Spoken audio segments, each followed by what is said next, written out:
She did tell us tonight. Well, good evening and welcome to everyone to the Ward 4 Meet the Candidate Night. My name is Jill Creamer and I am your Ward 4 councilperson.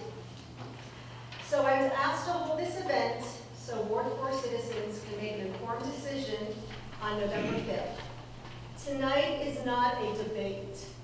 It's 2 hours, an informative 2-hour session. Ward 4 citizens can ask questions to these candidates sitting up at this table, and those candidates will respond. So at this time, I would like to introduce the moderator, David Lee Morgan Jr.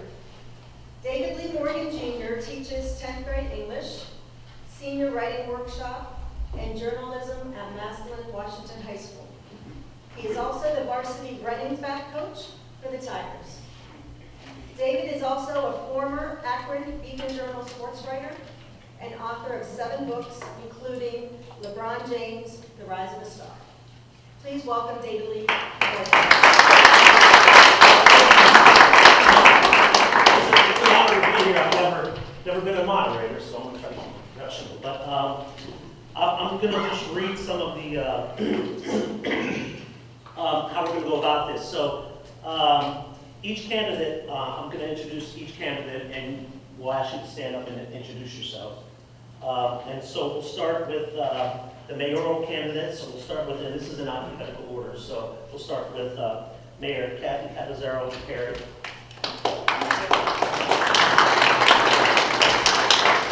First and foremost, let me say it's been an honor and privilege to be your mayor.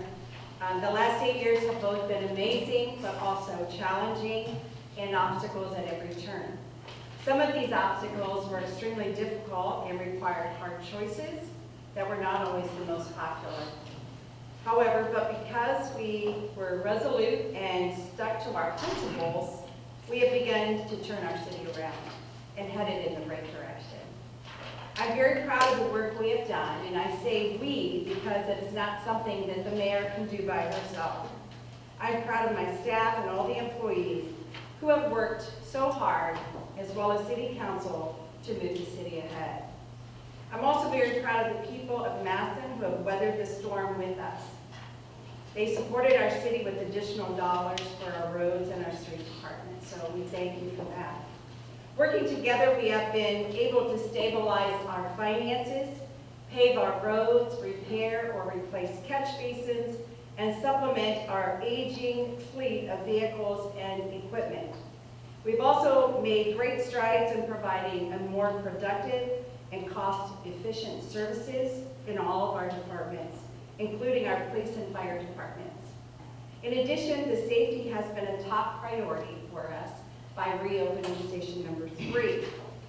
And we now have a planned opening of Altman Massillon, and that will provide emergency services to our residents. Finally, we continue to work to bring new businesses to our city and help our current businesses grow. And we are working hard on the Imagine Downtown Massillon project to create an economic driver for the downtown.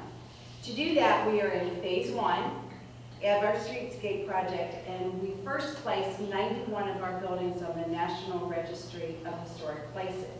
And that took us about a year and a half.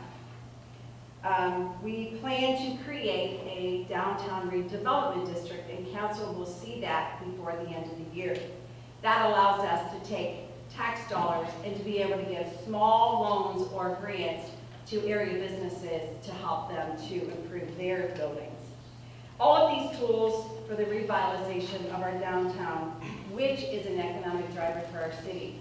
So you see the first phase of downtown, but the second and third stories of our buildings is really where we want the downtown to grow to have residential living in our downtown. Today is a time for Massillon to pause and to celebrate all the work that has been accomplished, but we can only pause because much yet has to be accomplished. I stand here tonight and ask for your vote to vote on what we've accomplished and give me the opportunity to continue to work with the great people of Massillon to move Massillon forward. Thank you.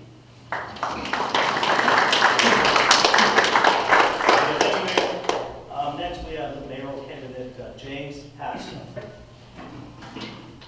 Good evening, everyone. I'm James Havistow. I live in the southeast of Massillon. Have lived back in Massillon 17 years. Married to my lovely wife Sue for 34 years. I have two adult children that are in, I shouldn't say children, I guess they're adults. That are actually, one is in business and employs 4 to 5 individuals depending on the season. Has created a successful business, and we have trained them to work hard. My youngest daughter is in law school now. She spent a couple of years in Japan teaching English and worked at the State House for a couple of years. My oldest son, JD, goes to Siffer the Bridge, and he is involved there and also teaches Bible study, which the big thing about that is, when he was a baby, they said he would never walk and he would never talk, and he would have to use a computer to speak. Well, trust me, he does not use a computer to speak. So just kind of give you a background on the family. And I am the proud grandparent of Isaiah James. He's a 8-year-old, my only grandson. And we are buddies. I'm his grandpa. I'm still tough with him. But he actually operates a snack bar at my daughter's salon. He saved his birthday and Christmas money and bought a pop machine, and he bought a shelf, and he bought snacks from Sam's Club. And he sells. And last Christmas, when it came to gift time, he never asked any one of us for any money. He went to the store and bought everyone gifts. So we believe in entrepreneurship. We believe in building business in our family. We believe in self-sufficiency as much as possible. So that brings us now. Why do I want to be mayor of Massillon? The reason I want to be mayor of Massillon is, yes, the city has accomplished much, but there are some things I think are going in the wrong direction. But the key is, I look at all the problems, all the things we've lost: Affinity Medical Center, we've lost the Resi, and we've lost so much more businesses by the dozens. That concerns me as a Massillon citizen. And I am proposing the safety and service side of this project is going to be large. It needs to continue on. We need to cut out the frills and get back to the basics.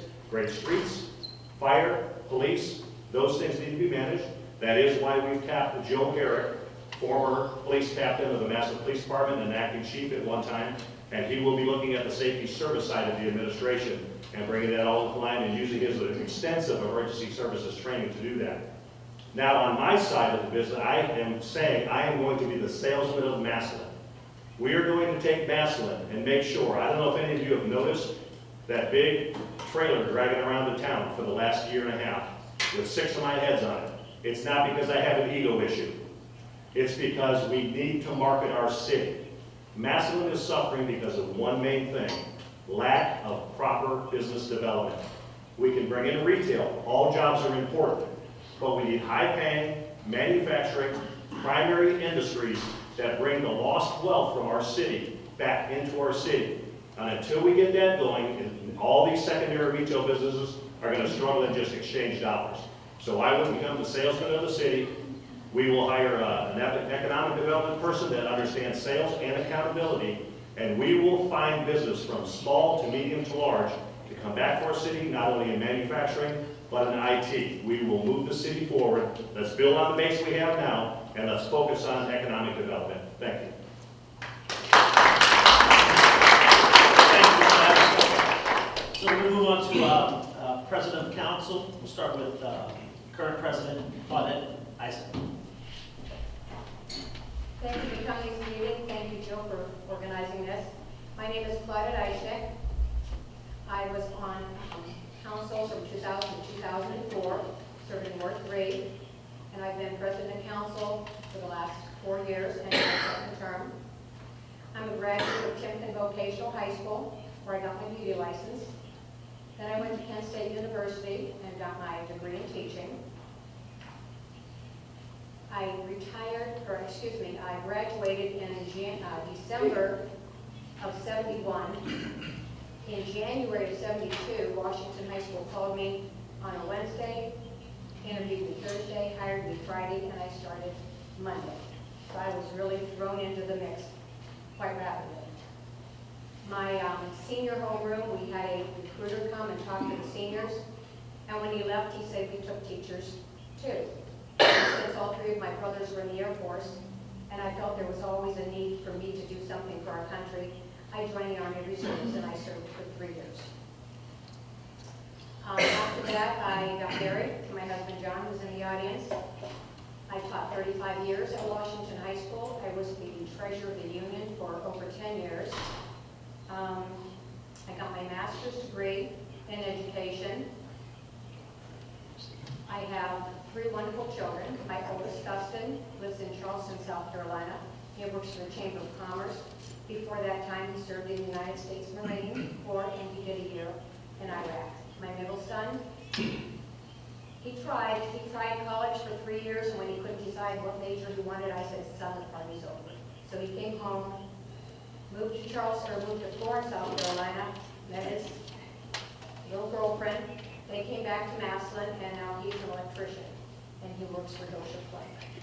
My daughter, who said she would never ever be a teacher, got her degree in creative writing in English, and when she graduated, she couldn't find a job in creative writing. And it's like, oh boy. So she went back to school, and she got a teaching degree, and she teaches at the Massillon Middle School. She's been there for 14 years. Like I said, I retired in 2006. In June, and I started working at the Massillon AAA in August. Jeff Boyson, who was the president at the time, we were on a committee together, and he said, Mrs. Eisnick, I hear you're retiring. And I said, why, Jeff? Do you have a job for me? He said, well, come and see me. So I did, and he said he was interested in opening a driving school from the ground up. I said, that sounds like something I'd like to do, and I've been there for 14 years. I'm still presently working there. I have 3 wonderful grandchildren. 2 of them are in Massillon youth sports. They're quite athletic. And my granddaughter lives in Charleston, South Carolina, with her father. I love Massillon. I didn't really know anything about Massillon when I was in high school. In fact, the first time I ever came to Massillon, Ohio, was when my boyfriend's mother was picking him up from the University of Dayton, and I'm looking around and I said, where are we? I didn't even know where Massillon was, and she goes, well, this is Massillon. I said, wow. Well, since then, my love of Massillon has grown by leaps and bounds. I said Thursday night that my husband tells his friends that I'm a more Massillon fan than he is, and if you cut me, I'd probably bleed orange. I love Massillon. I'd like to continue the work that I'm doing as president of City Council. And I just hope you continue to vote me in so I can continue my journey. Thank you.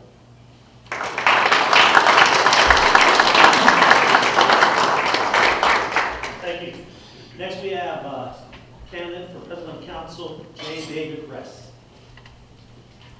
I'm the only one here with ball cap on, sorry about that. Hey, it's a tiger ball. You know, my name is J. David Ress. I'm running, I don't think I'm running against you. We're just running together because we love the community. We really do. And regardless of who gets elected, City Council will be in good hands with either one of us. That being said, I'm probably one of the luckiest guys in this room tonight, because I've had an opportunity to interview and sit down and listen to the stories of all these folks that are involved in city government. From Joe Fichter, from Mayor Caffey, to all of you folks here, most of you folks here that are sitting here tonight. And as a journalist, to be able to interview them and listen to their stories, I also learned. And I've been doing that as a photojournalist and a broadcast journalist from City Council chambers for the last 14 years, I believe it's been. And I've had the opportunity to learn from past presidents of City Council, like your dad, Al Murphy, and Tony Townsend, and several different leaders from the past. I am so lucky. And so I thought one of the best things I could perhaps do would be to try to maybe run for office and give back to you. It's the education that I've learned and pass it back on to you as council president. But again, either way, you're going to be in a win-win situation, whether it's Claudette or myself.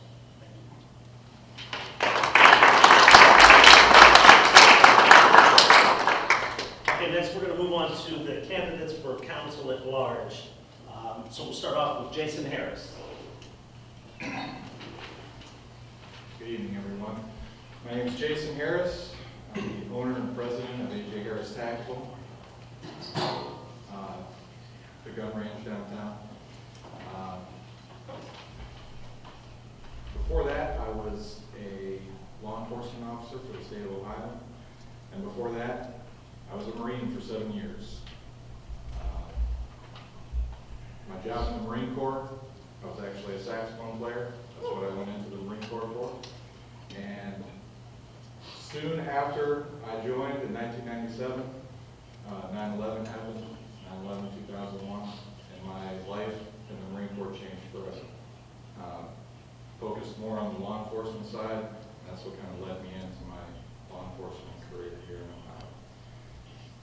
Ohio. For those of you who don't know, I am currently a city council member. City council at large, I took over from Mylan Chauvin after his passing. Mylan and I were great friends. We went fishing a lot. We talked about politics. He was a great friend, a great mentor, and I can't say enough about him or his family. My focus for my time on city council will be more towards economic development. Economic development is the keystone for any city's prosperity. The base of that starts with entrepreneurial spirit, a good entrepreneurial base that we can all build on. I know a lot about that because where the metal meets the meat on the street, I put my money where my mouth is and set roots here in this town. Not because anybody asked me to, not because I was brought in from somewhere else. I started my business here because I believe in Massillon. I was Obi the Tiger, the mascot for the Massillon Tigers my senior year. And from there on, Massillon has been my home, except for the 7 years I was in the Marines. My kids all went to school here in Massillon. 2 are currently still in the Massillon school system. 1 is at Akron University studying civil engineering. She's way smarter than I'll ever be. Other than that, I'd also like to focus on bringing Massillon into the future. Working on infrastructure projects, roads. Other than that, I'll close and say, please ask for your vote on November 5th. Thank you. Thank you, Mr. Harris. Okay, next, Council at Large, candidate Ted Hernking. Good evening. Thank you for having us here this evening. I'm a lifelong Macedonian, graduated from Massillon Washington High School in 1998, attended Capital University and studied economics and political science.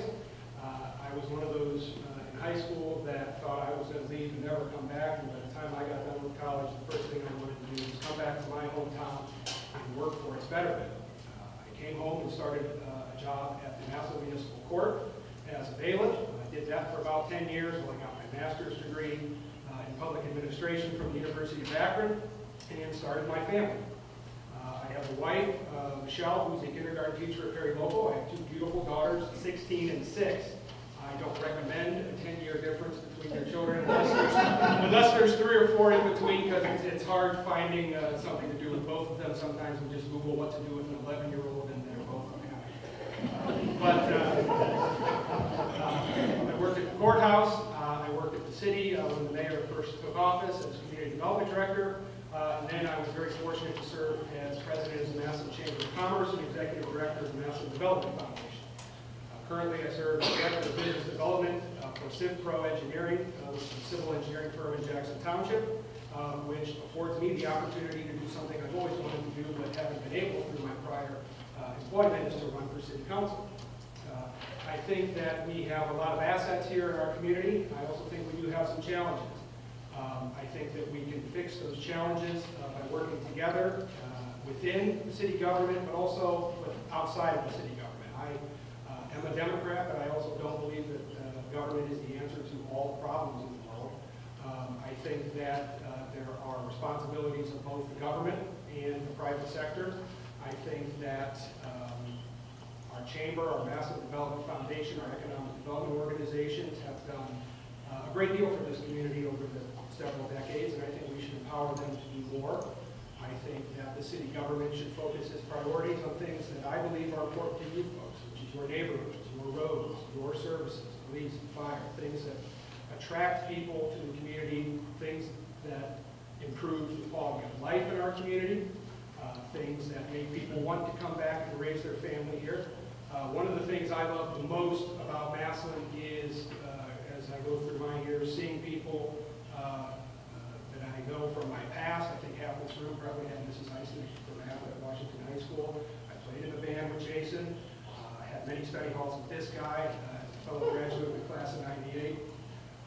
But I like going to the grocery store and seeing the people that I know that have their children, seeing what their children are up to. I think this is a great, tight-knit community.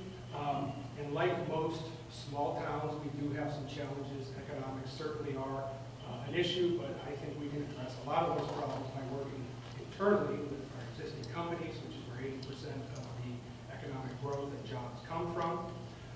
So I would be honored by your vote on November 5th. Thank you for having us here tonight. And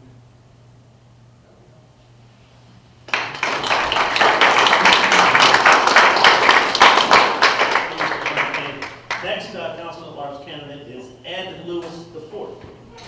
Thank you. I wanted to thank all of you for coming here tonight. I also wanted to thank Jill and Ms. Patches for organizing this and making this such a lovely evening. I'll tell you a little bit about myself. Like most people here, you know, I'm a lifelong citizen of Massillon, went to high school, graduated in the class of '98, and I went off to college and returned to start my life, my adulthood, back in the very community that helped raise me. And I obviously have a lot of fond memories and whatnot. But I want to focus on more about what have the past few years been like for me while I'm on city council.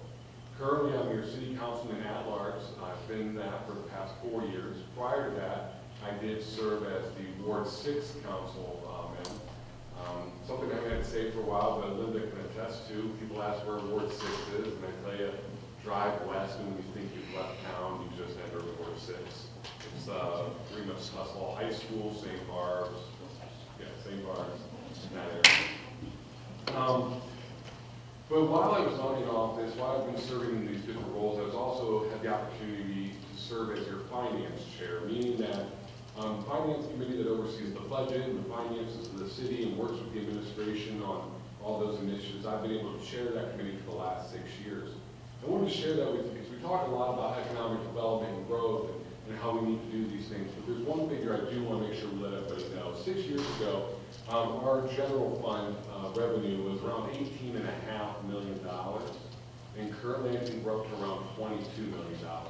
So we've had about a $4 to $5 million growth over 5 to 6 years. So I'm pretty confident that we have seen growth, we have seen improvement, and that only happens because something has been growing, new jobs, new businesses, something has been happening. And before anybody thinks that's because of any new taxes that have occurred, all those new taxes that have been imposed, whether it be the ones that you guys voted on for the street levy, that's in a separate fund. I'm not even including that in the $22 million that I mentioned. So we have seen some growth, and I would like to continue to watch that growth happen. I look at it about 5, 6, 7 years ago, we were in fiscal emergency. Now we're out of fiscal emergency. The mayor had already mentioned once that we had built a fire station on the east side. But the biggest accomplishment of building that fire station on the east side was it was an $800,000 project that this city built without an ounce of debt. That is an amazing feat for us to be able to sit there and take on large projects and not encumber our future generations. We took care of that today. We also recently got out from underneath the hotel. Many of you may be interested in knowing and remembering that whole debacle. We were able to navigate that sale and be able to make that so the city got out from under that. And we just seen that final payment come due. And we were able to make that due to the sale that was made a few years ago. We have made some great strides and great accomplishments. We spend $3 to $4 million on paving roads each and every year now. We spend $500,000 on working on catch basins. These are all accomplishments that we've been able to make because we've made sound fiscal decisions. And I'm happy to be the finance chair while all that's been going on. I'm hoping that that kind of information is the kind of information you like to hear and see, and it will earn me another 2 years in office. If I am able to serve another 2 years, I want to focus on that fiscal security. I want to make sure we have fair and equitable taxation practices. And I want to evaluate everything we do to make sure we put as much as we can right back in the roads, into your community, your neighborhoods, and help build a strong, safe community. Thank you for voting and listening.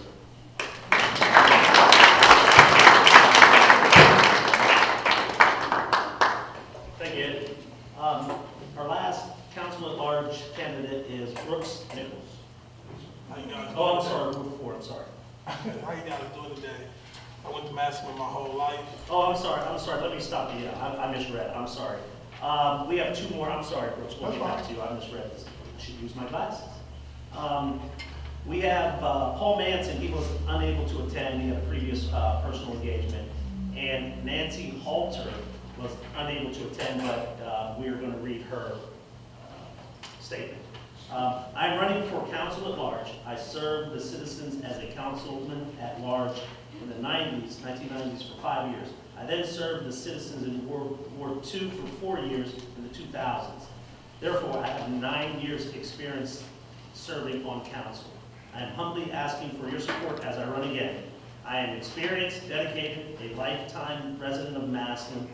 If elected, I will again work with code enforcement to rid the city of eyesores.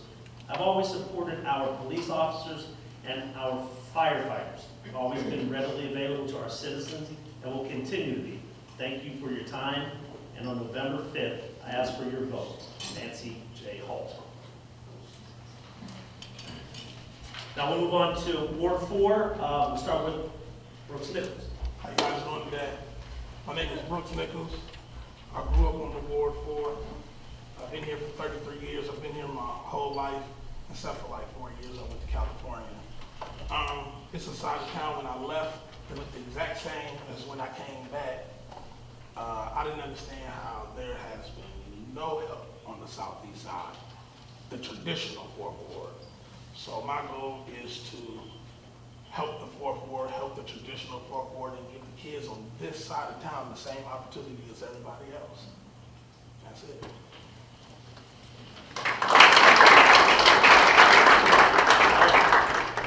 Thank you, Mr. Nichols.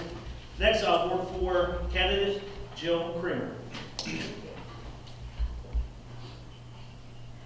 My name is Jill Creamer. I'm running for my 3rd term for your 4th Ward councilperson.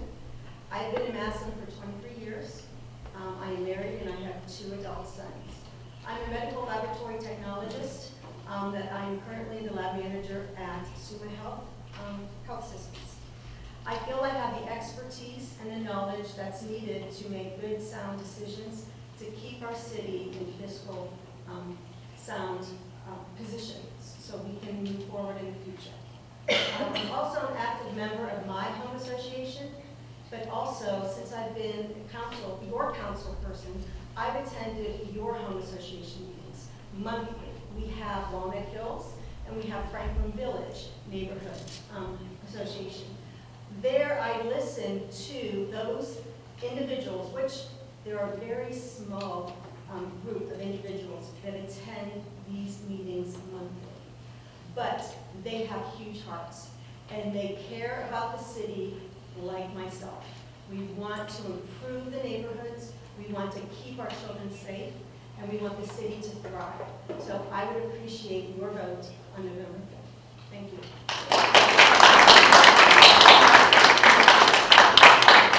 Okay, so we'll move on with the discussion. I'll read you some of the rules of engagement so we can keep this. We really want to keep this civil and have everyone ask the questions that they want asked and answered, but to keep everything in a respectful and a civil manner. So, May I see that? I believe we forgot to mention Mike Slater, council at large. You texted and said he was sick. Yes, Mike Okay. Slater.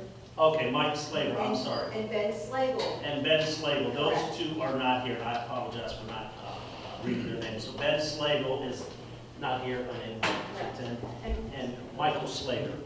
Correct. Mr. Nichols, would you like to join us up at the table? Yeah, that's fine.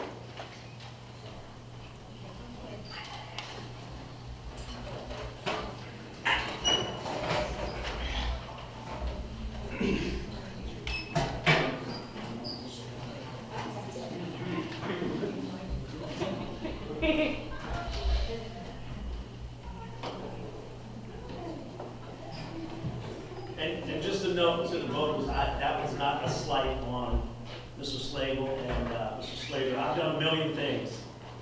Keynote speaker, I've never been a moderator, so I'm learning on the job. So here's the rules of engagement. So we're going to have citizens only will ask questions. And when you do, please stand up. I will recognize you, but we ask that you state your name and your address. We'll ask you who your question is for, a specific candidate or all the candidates. And if it's for all the candidates, we'll start at one end and then we'll work out at the other. And then if there's another question for all the candidates, we'll start at the other end and work our way down, so we'll alternate. If it's just for one candidate, the candidate will have 2 minutes to respond. And we'll have a timer here, and they'll ring a bell after the 2 minutes. If there is a candidate that may want to kind of respond, they can, and we'll give them 2 minutes. Okay? Yeah.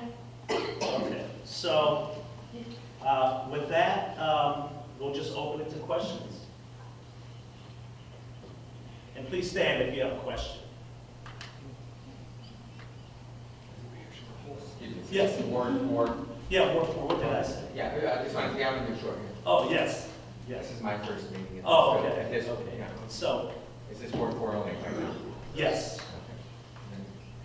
I have a question I'd like to direct it to Mayor Kathy Perry. Okay, any Ward 4 questions? Let's start with that first. Please stand up and state your name and your...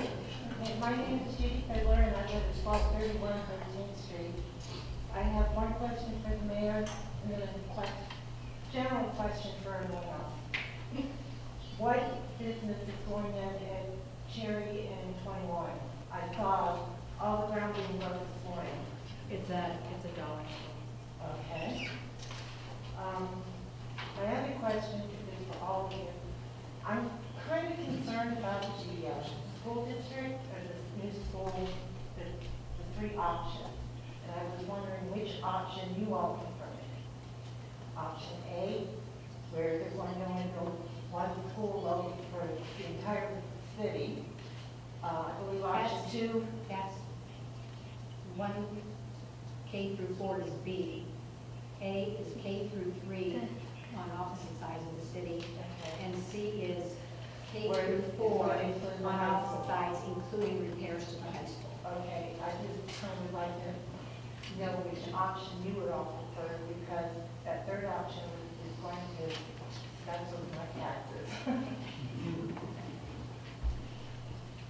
Would like to start with... I think the K through 4 would be a great option and have 2 separate elementaries.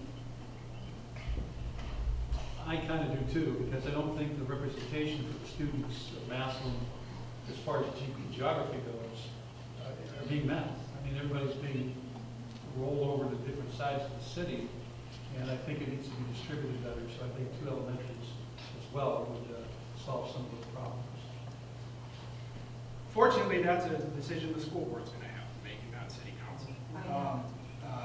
I would agree that the more local, whichever option provides for the most local schools in neighborhoods, whether that be, that means, if the best option to do that is one on the east side and one on the west side, I think that would be probably the way to go. But again, it's going to depend. And I know 2 of the 3 don't require additional funding, and I think the third option does require additional funding. That depends on the school administration, the school board, and how much they can get from the state of Ohio at this point. I know a couple years ago they got some and couldn't pass a levy for it, because their finances are strapped too. But they're able to do wonderful things. I remember going to Whittier Elementary. I think we had 7 elementary schools at the time, and that is the nature of the beast. Every community you go, but I'd like to see at least 1 on each side of town. I do like the idea of having 1 on each side of town. Primarily, I know that, for working families, that will make it more convenient for them for any activity that they may have at the school or any kind of transportation they have to do. The other thing is we all pretty much understand that schools do help neighborhoods. It will help those neighborhoods be strong, stable, and bring more safety. It can also show to possibly bring up some housing values in the area, which will just go to further improve other economics in the city. So I think as a city as a whole, it provides some convenience to the citizens, but also some other economic benefits to the city as a whole. My personal opinion would have 2 schools, option 2. My opinion is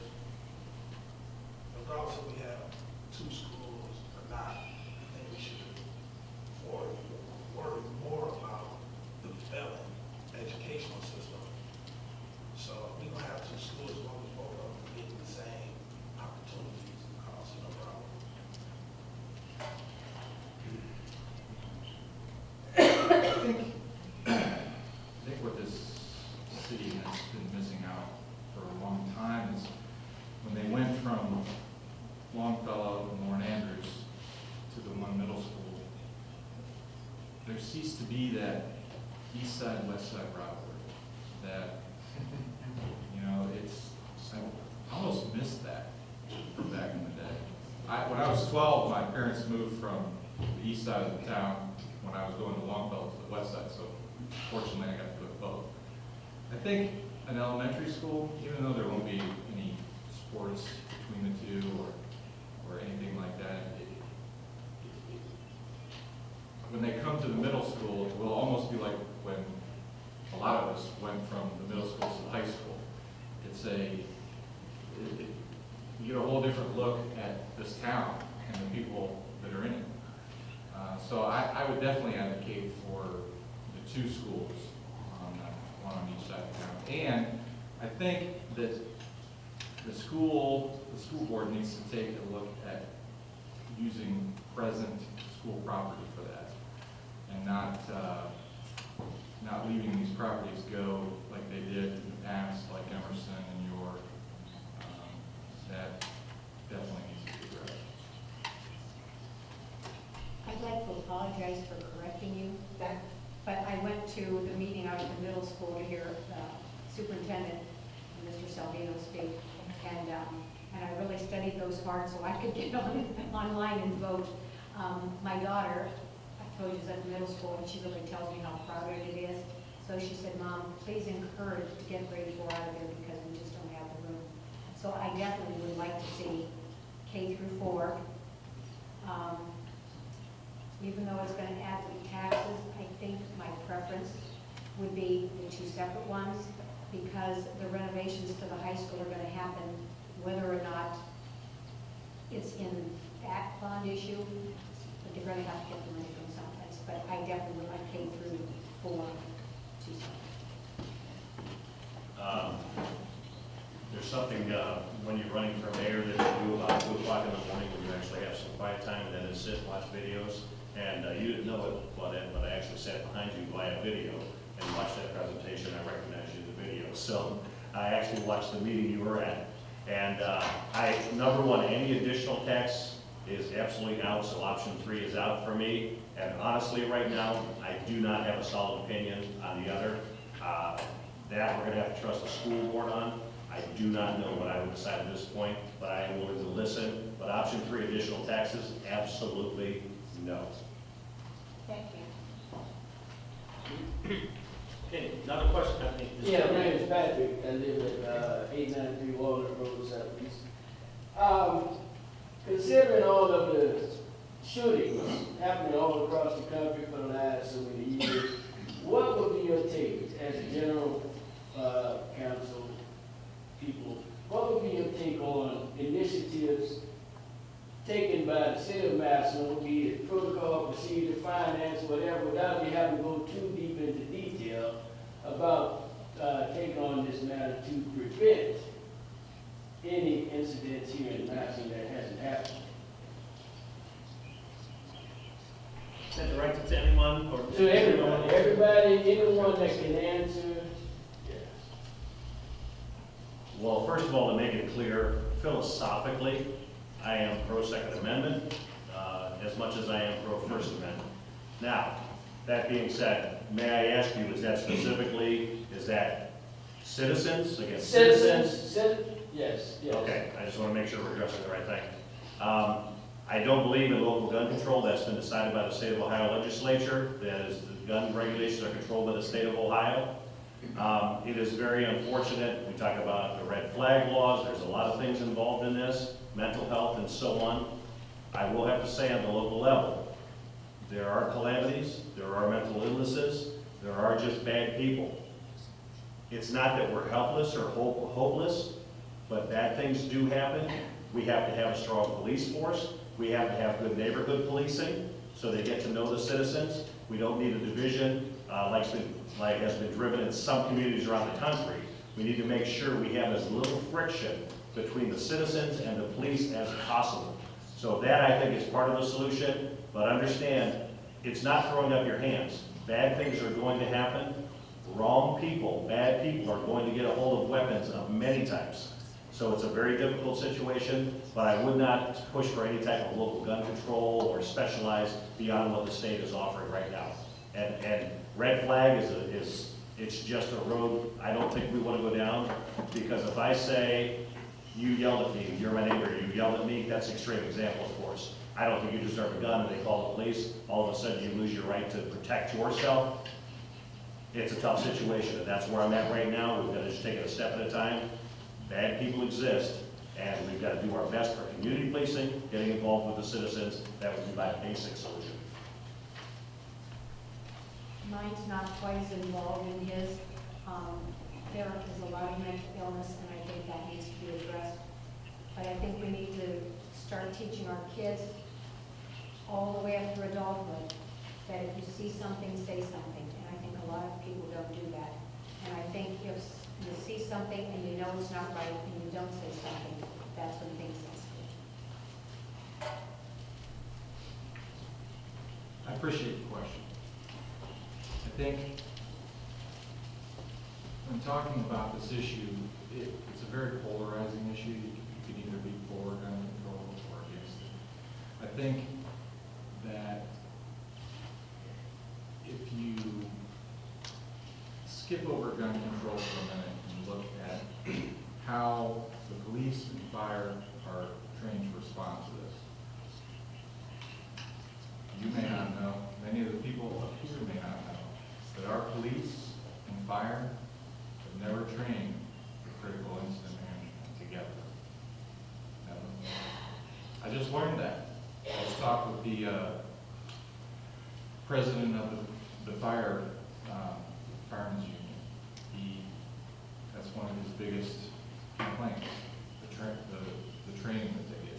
The fact that they haven't been trained in critical incident management. The fact that they are not trained in a national protocol that if something did happen, if another agency from outside of Madison would come in here and have there's a book this big of critical incident management protocol that we don't use here in Madison. That's the kind of stuff that I want to work on in City Council, bringing us up to speed with national regulations.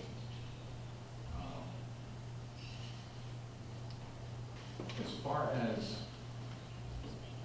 gun control, a lot of people are misinformed, don't know all of the facts.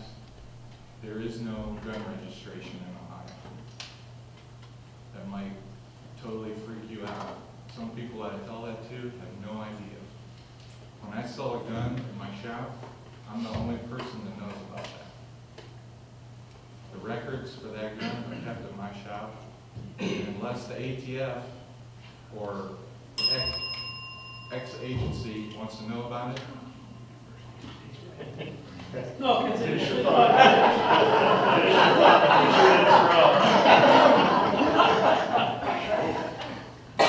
I can talk to you about this more. Just know that if you ever have any questions, you can call the shop and they'll put me in touch. Yeah, like I say, you don't have to go too much into detail, just a general take on the history. My question is, you talking about like people mass going, shootings? yeah, mass shootings, people going into businesses, movie theaters, all of this in their schools, all this that we've seen over the years across the country. How will we, as a city of Madison, begin to even consider preventing that happening here in the city of Madison? You understand? At least Can I comment? make preparations for it. Jerry Mitchell, 1211 14th Street South. That question that you asked is too broad because we can't control how people feel. So there is no way that you can stop that situation. But we can prepare for it. You understand what I'm saying? Well, and the only way we can prepare for it is to come together as a body of people. But you can't. We can walk out here tonight and somebody be waiting on us when we walk out here. So, we just don't know.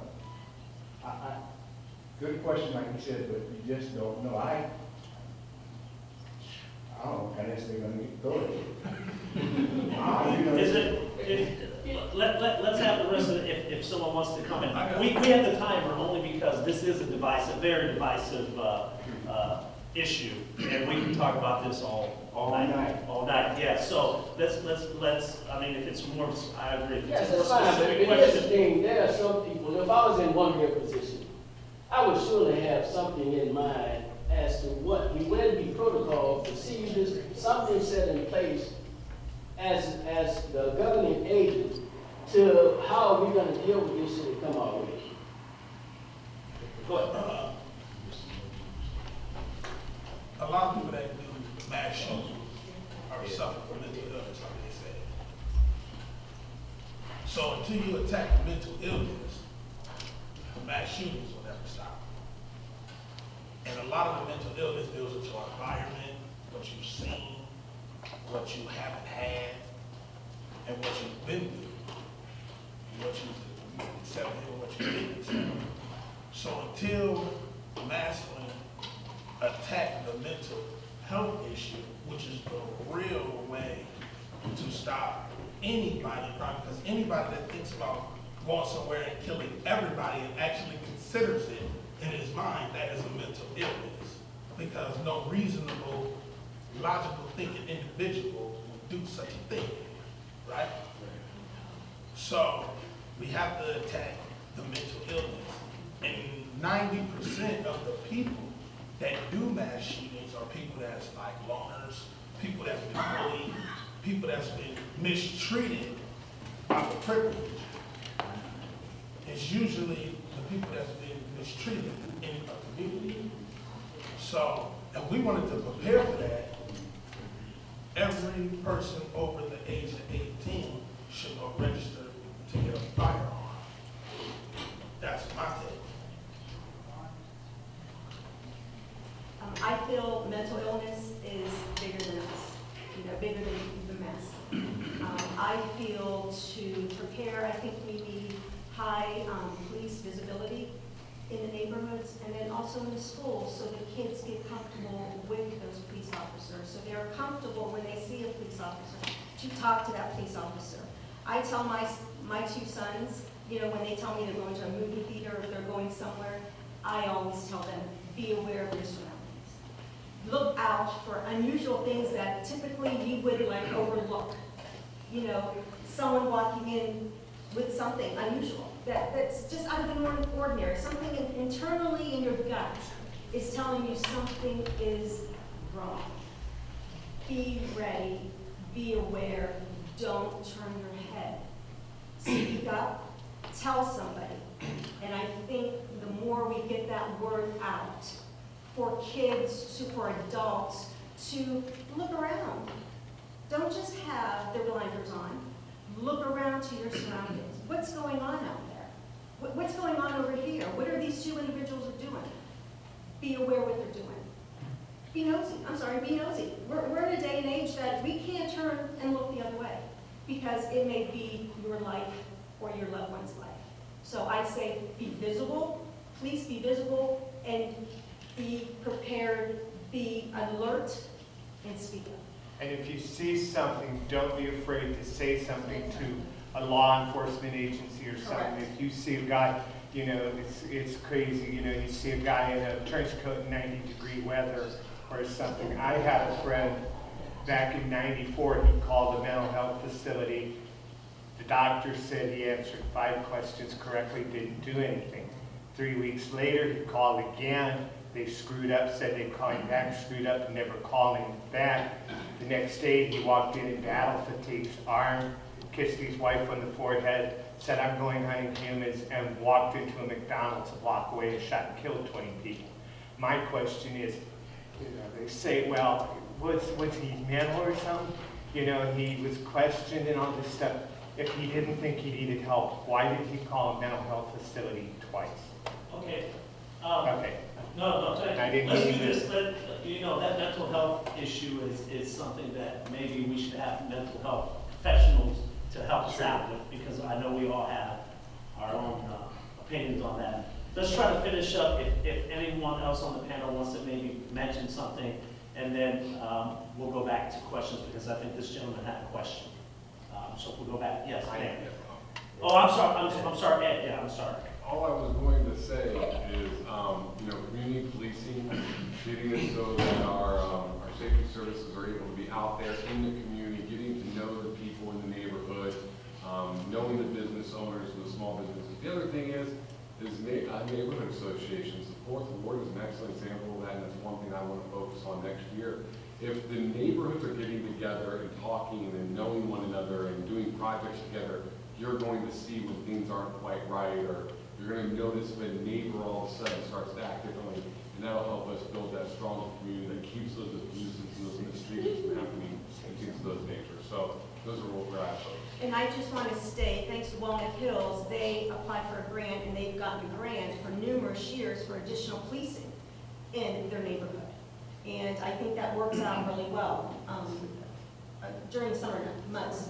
So I think that's something that they're aware of and they try to be visible. So that's just wanted to add that. The saddest thing in the Fourth Ward community is the reality of the Fourth Ward community is predominantly minority.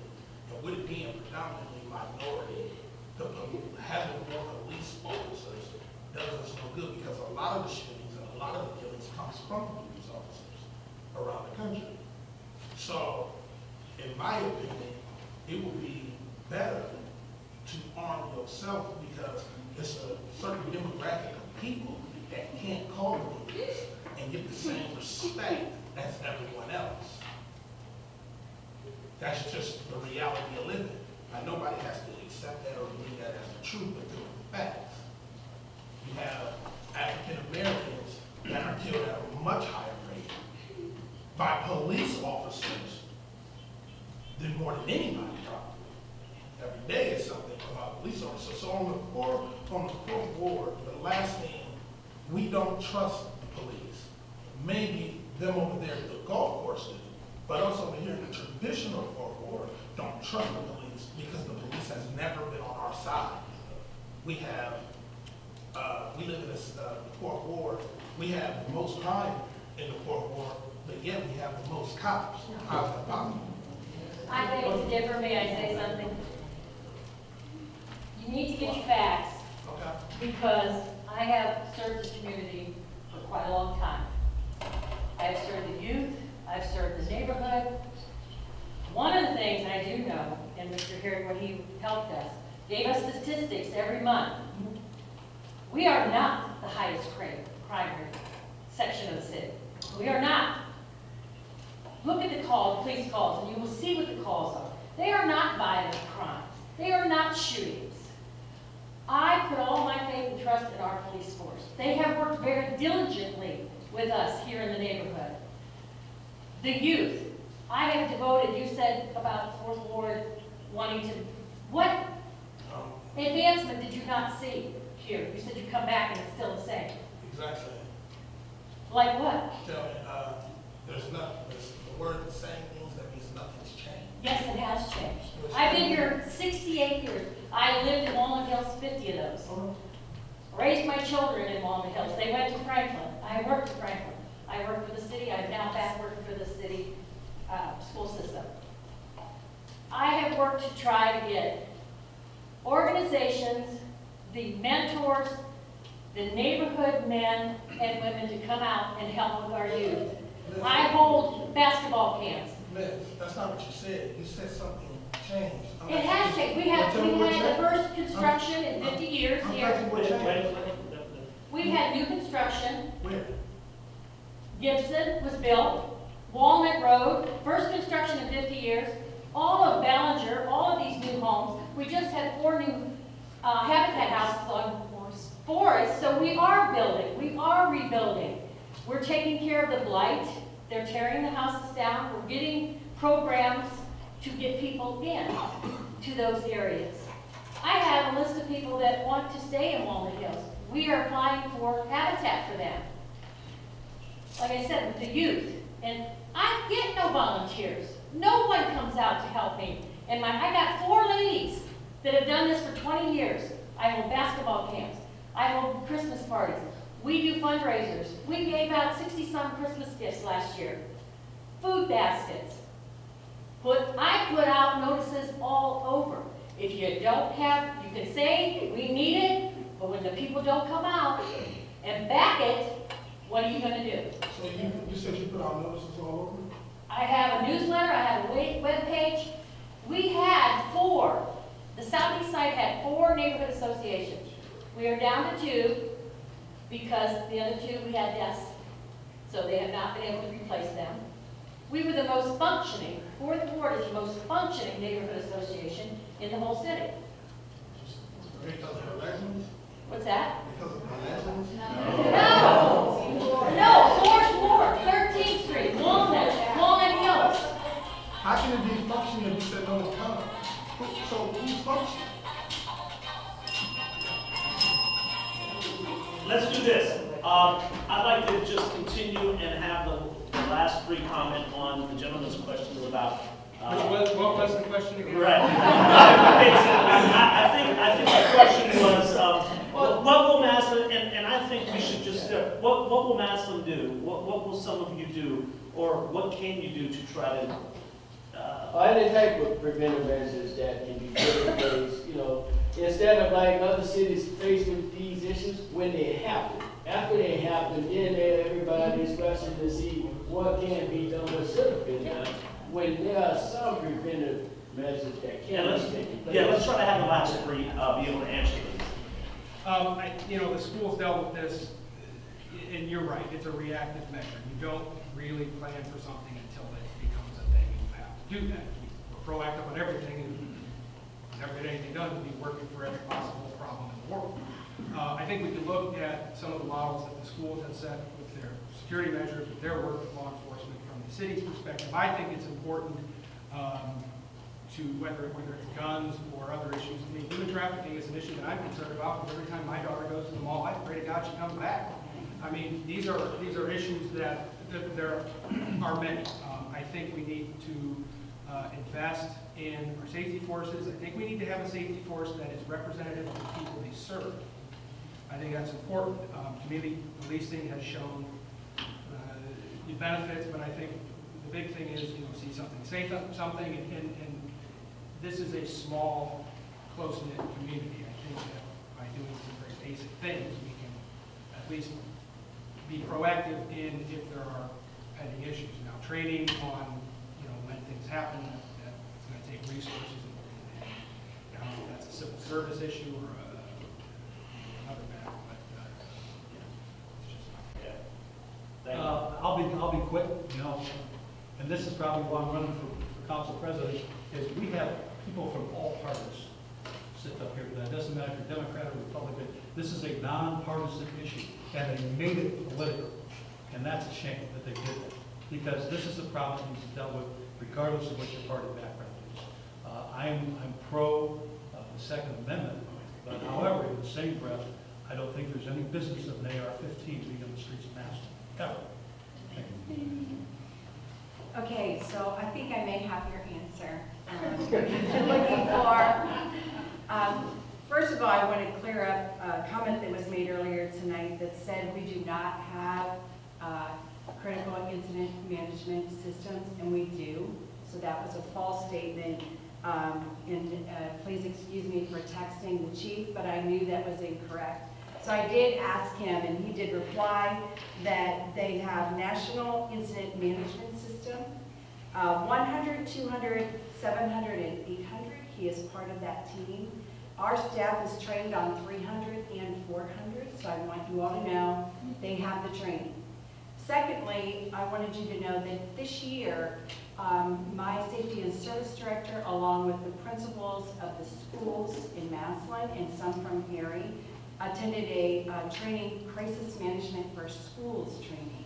So they're planning for when that happens. We have to plan for when that happens. We have to train because I'll tell you what did happen. Dr. Cease was shot and killed in the parking lot. If you all recall that, was one of my husband's partners. And that was a very, very sad day for us. And one company went on shutdown. And they called us and said, can we come out of shutdown? And we said, we didn't lock you down. You locked yourself down, you can come out when you want. So I'm wanting to have a way to share information with our community. And if you take your phones out, and text 888-777 and put Maslin in the text box and send it, you will be connected to the city of Maslin.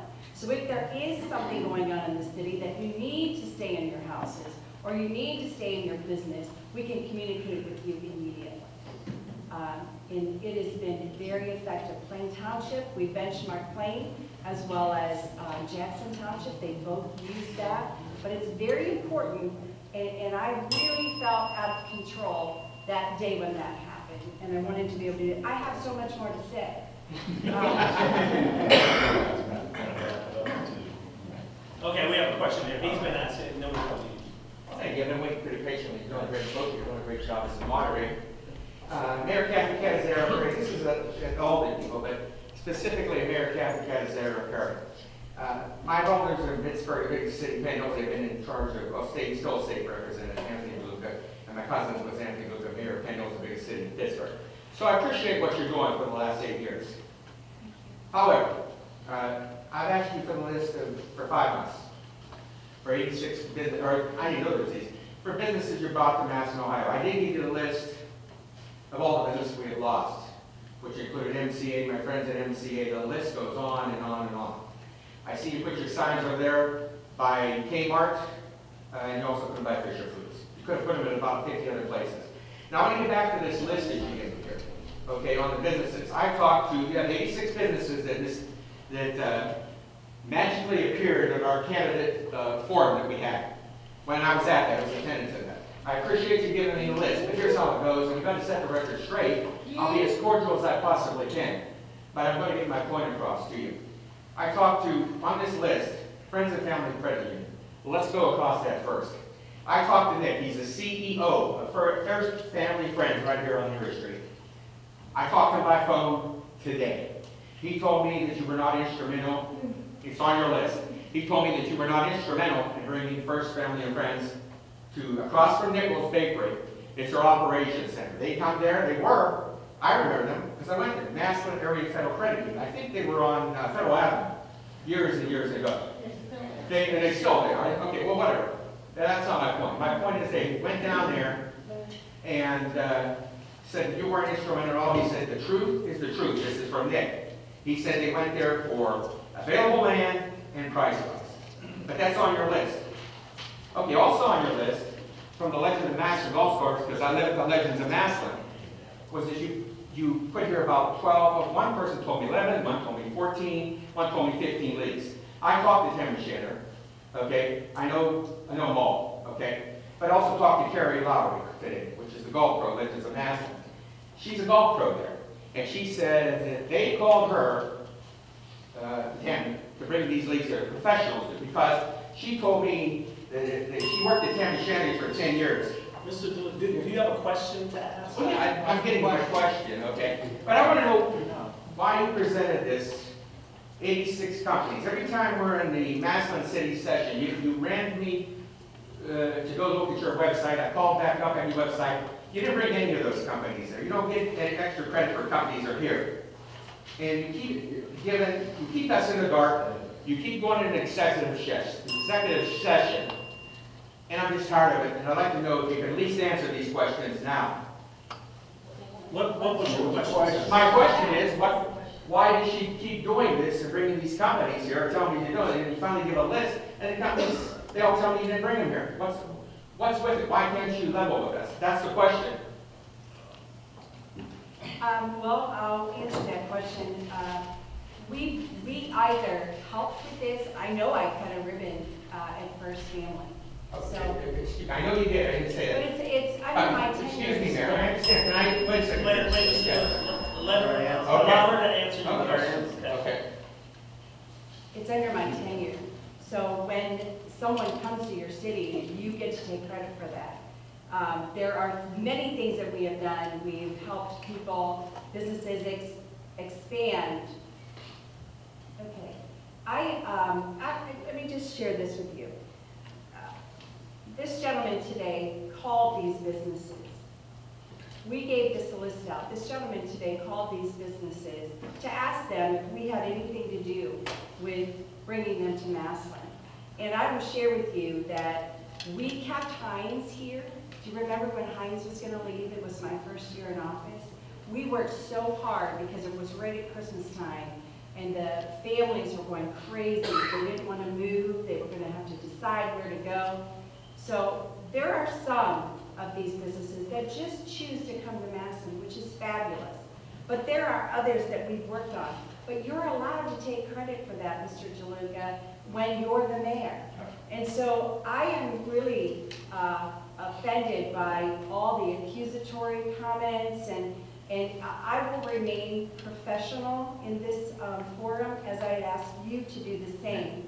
The other thing that we have done is with our, and Ted was part of this, and then David took over, $266,000 we've given to businesses to either keep them here or help them expand or to help them grow. And we're very proud of that. And City Council was part of all of this, and you know, you're just so accusatory, and we're very proud of what we've done. And you know, there are many things that we've helped Tower Industries, when Ted was there, partner with Stark State College to have a relationship with them. And so I'm proud of the work that we've done. You can pick it apart if you like, but at the end of the day, we've helped businesses grow here. We had, one thing that we've done is $84 million we've done in 2 years, 2017 and 2018, either with new businesses or industrial growth. And those are numbers that don't lie. Those are in our business, or excuse me, the reports I shared with you to go look at, they're monthly reports. They're online. We have our checkbook online. And so I just would like to ask you to please remain professional when you ask me a question, because I'll do the same for you. Thank you. Yeah, and before we go on, we do have, when we talk about the rules of engagement, to have a little bit of civility and respect for everyone who's here. So let's keep that in mind. You have a question? Oh, I'm sorry. Yes, gentlemen. Yeah, in career 227 Dwight Avenue Southeast. What I would like to see, I'd like to see council having quarterly meetings in the community. A lot of times they can't get down to that work session for one reason or another. Don't have transportation, you got kids, you got to take care of, you got to work. But if you give proper notice, maybe every 3 months you could go to different sides of the town. Like you could be here for a Ward 4 session, and you could go over to the other side of town for the very fourth, so that the people can have access to you. If they don't have access to you, then they can't get anything done. You know what I mean? So what I would like to see you take under consideration is to go around to the communities that support you when you're running for office. Not just come here when you're running for office and then they don't see you then for the next 2 years. You know, so I think it's not going to help the 4th ward, it's going to help all the wards so that they can ask you questions to get some things done that might be pertinent to their situation. So accessibility to me is important, you know, and I think you need to take that under consideration. And I would like to ask all of you, what do you think about that idea? If I can interject with that. Yes. And I don't know if you were at the meeting the other night, but that was one of the things I talked about at Lincoln, about having a quarterly meeting with, because one of the things I did notice, the administration does a great job generating legislation. The council, it seems like the administration is generating more legislation than the council, and it should be the other way around, because the legislation should come from a council that's spending time in the neighborhoods with the families, the constituents that they serve. And that's where you should develop the ordinances and the resolutions and the legislation and bring it back, because they represent those voters. And so the better way to do that, as I mentioned the other night at the Lincoln, was to create or propose the idea of council considering each individual ward council member or at-large member have their own quarterly meeting in the neighborhoods so they can hear from those families directly. Thank you. I'd like to hear from some of the rest of you, what you think about that. I want to follow up with J. David Russ. You know, I attend the home association meetings in my ward. I would like more engagement from Ward 4. We're sitting there around a table, a small table of or 6 individuals. I want more people coming to these. So that's what I challenge Ward 4. I'm here to listen to your concerns. Many people have called me up on the phone. They've stopped me. They've given me concerns, and I've then followed up with that certain individual at City Hall regarding that concern. But I need engagement, and I want people's voices, concerns, you know, directed towards me so I can improve things. And I think that's a great idea. One thing I would like to see somehow, other than the paper, you know, communication, getting some information out. You know, with Ward 4, yes, I gave stuff to Diane Patches with Walnut Hills, Franklin Village, my home association. I put it out on my webpage, but getting it out to the community so people are engaged, people have advance notice, because everyone's busy. Everyone has children. Everyone's busy, but give me an hour of your time on a quarterly basis so then I can hear your concerns and we can address them. Brooks, did you? Oh, yeah, I was just gonna say, I agree with you 100%. That's something that definitely needs to be addressed. And, you know, like you said, there's a lot of candidates that you see them when it's time to run, but you don't ever see them again. The biggest thing is when you are a candidate and you become a council person or whatever you become, you have to go out to the people and make the people feel like they shouldn't have to come to you or find a newspaper or look on the internet or, you know, talk to somebody. You should be talking to these people consistently on a week-to-week basis. Because if you are in the neighborhood, you would know the people. The only reason you don't know the people because you're not in the neighborhood. Because see, regardless of what anybody says, the people is in the neighborhood.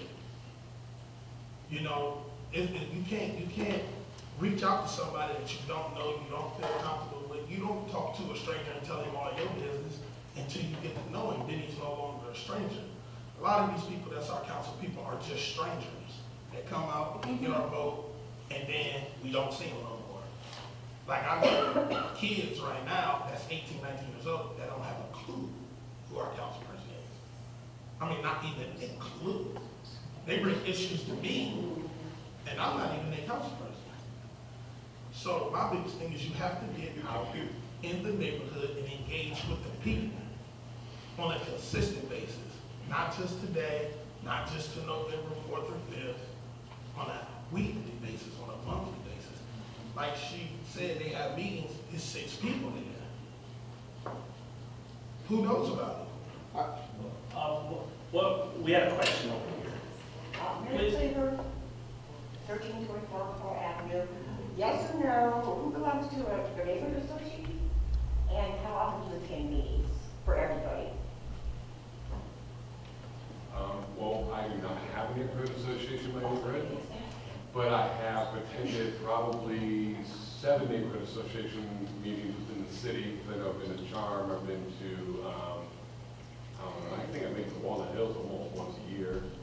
And then, why am I blanking on Rollins? Rollins, thank you. We all know Rollins. Staring me down. So, yeah. They're wonderful, and like I said earlier, I hope we can grow them in our community. Let's start at this end. You want to answer the question?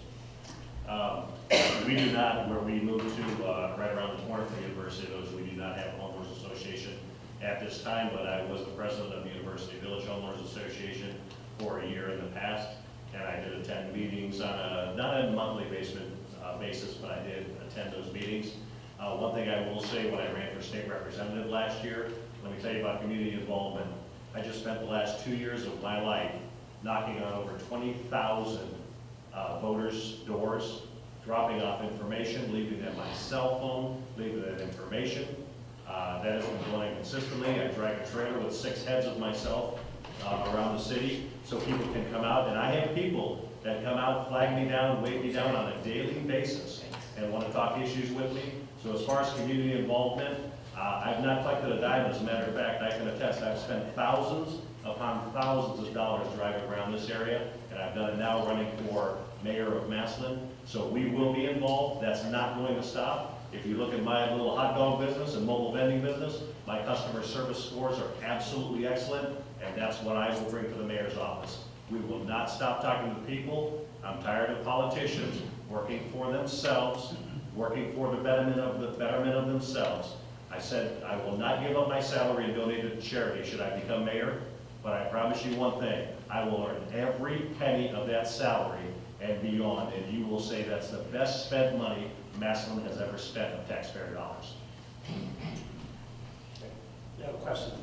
We're going to try to get some other people. Okay. Yes, sir. First of all, my name's Pastor High, Reverend High, Friendship Baptist Church in Massillon. I would just like to say, first of all, I want to thank the Mayor, Kathy, for, to me, my personal opinion, outstanding job, leadership in Massillon. Not being biased or anything like that, but she's been actually a role model when it comes to being in the community. Some people I don't see at all, but she does not miss any church, and it's not during the time of politics. And I think that is to be recognized and be commended. Now, the other thing is that as far as coming to the community, I concur with Ms. Patches over there, Ms. Kramer. I thought she was invisible, but every time I've called her for certain things, if you give them a chance, they'll be there. I think our people in our community need to be more involved, you know, and we're trying to interact and work together to have more people involved. And so for people to actually, you know, get a bad rap for not being in the community and being involved, I don't particularly like that. And I just wanted to speak because it would be just doing injustice, not speaking on it. And I thank you for what you're doing. And if you're down in the Fort Worth Council meeting, which she is, I've been down there. And I think if our people would come there, instead of sometimes going down to the town meetings, it's good to be there also. But if they come down to the Fort Worth or even to Friendship, wherever they have held the meetings, you know, come on and just share together.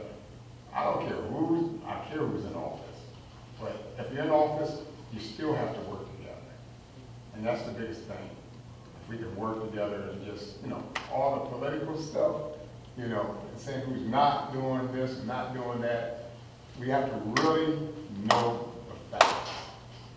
And I've seen it happen.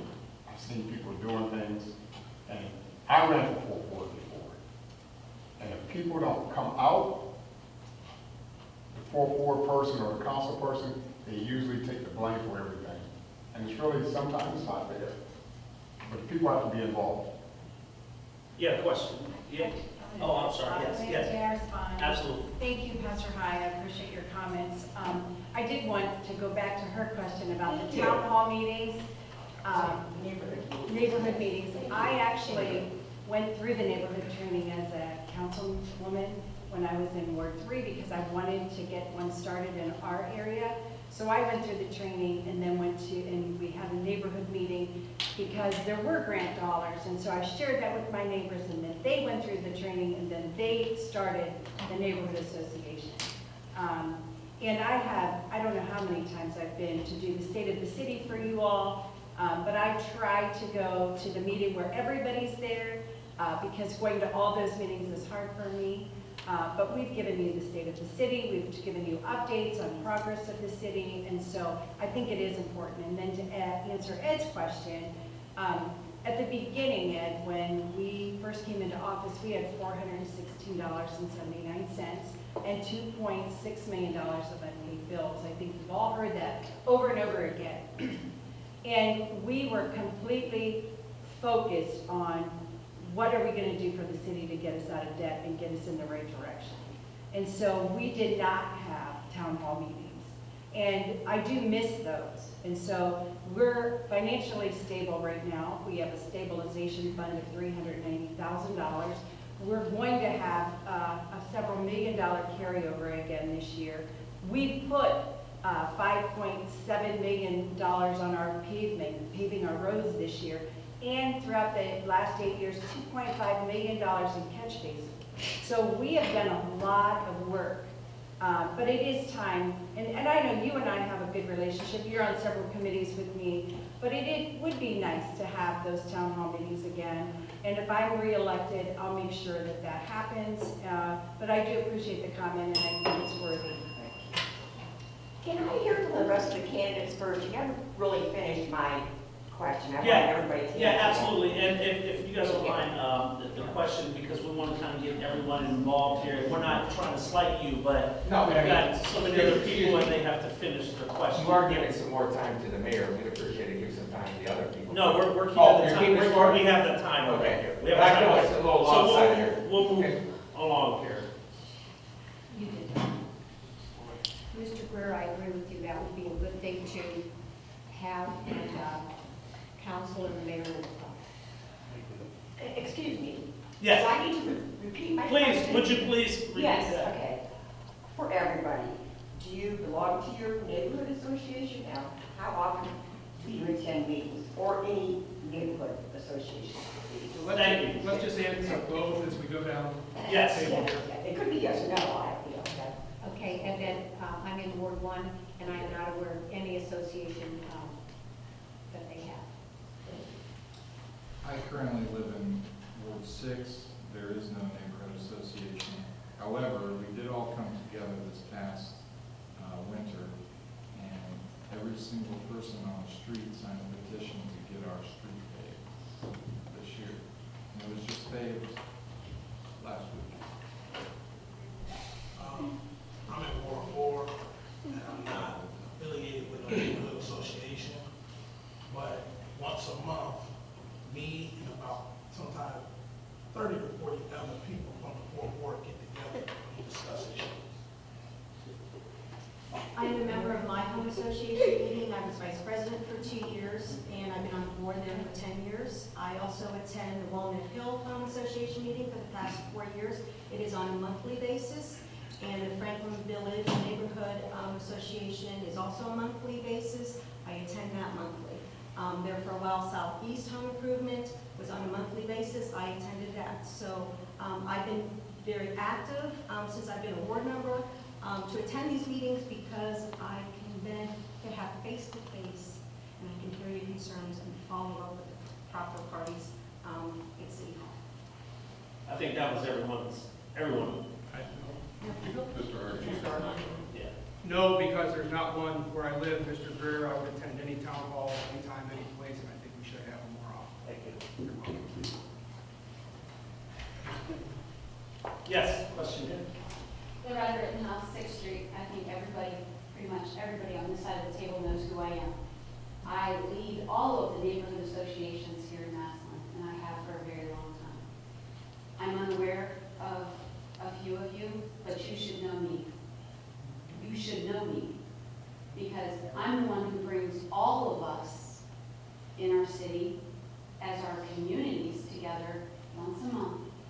And that's the forum. We sit down and we bring all of this to the table. And I can say with complete confidence, I have never reached out to Kathy Kazera-Perry, and she has failed. Never. Never. She's always addressed any problem that we've had as a whole, not as one, as a whole. These are brought together. I want to thank all of my leaders that are here today, because you're conducting yourself very well.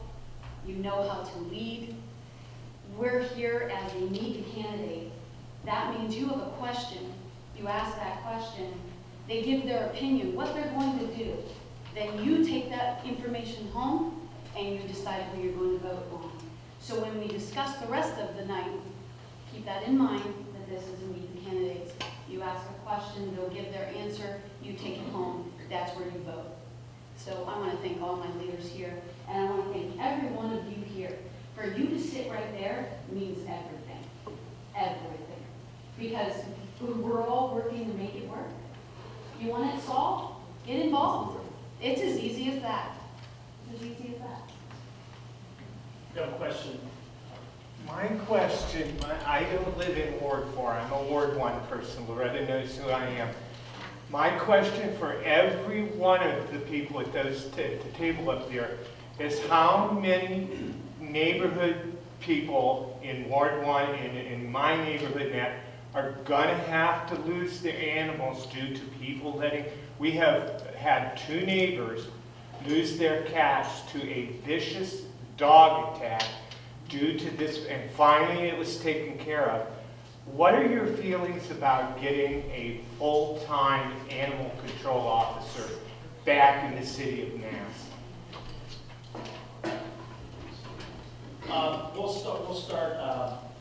We started at this end, so we'll start at the other end with Mayor Kathy.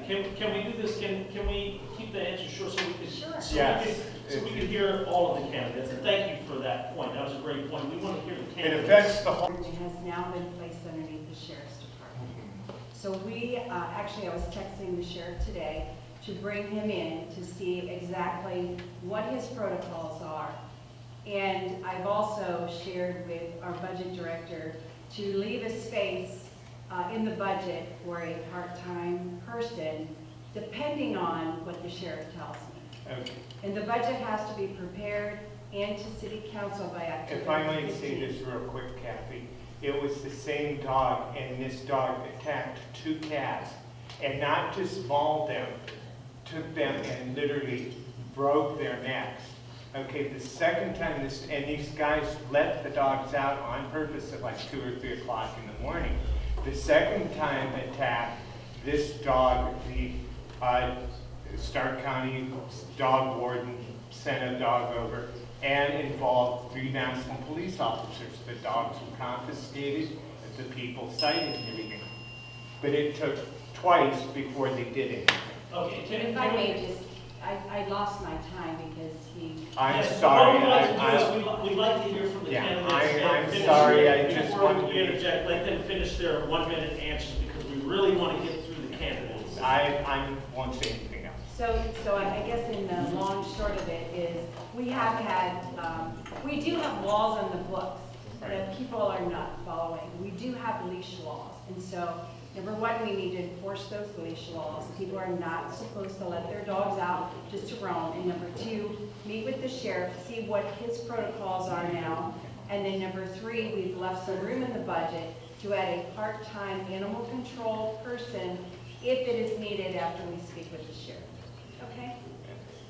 And I'm sorry, let me just jump in. We're going to reduce it to 1 minute so we can just get through a lot of the candidates. I won't take that long. I agree a lot with what Kathy had said. I'm a little concerned because the Stark County sheriffs are very disconnected from Massillon as far as geographic time makeup to get here if there's an issue.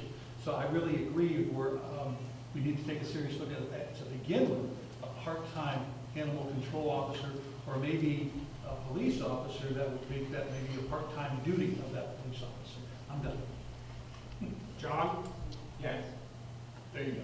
Yes. Yes. You know. Okay. That was true. One more day. I would agree that we would need something in place there. I think that we do have room in the budget. I'm interested to see what the mayor finds out from the sheriff's office. But as I said last week, I would agree with the dual position where the person would have dual responsibilities if necessary. And we also have to look at things such as equipment like a van and other equipment that may be needed. It's not simply hiring someone, but it's all those additionals that we have to add on. So, yes. I'm in favor of looking at this position. Is it part-time? Is it full-time? Is it part-time on call? When you're in need of someone to help you, when your animal is in help, it can't be a Monday, Wednesday, Friday, 9-to-5 job. So part-time on call, call somebody, so I'm in favor of that. There's other additional expenses that go along with that. So based on the number of calls that our police department has had regarding this, I think it'll determine, where we move forward in addition to what the sheriff provides us. Thank you. I agree with the same thing. I think we should have something in place for a situation as such.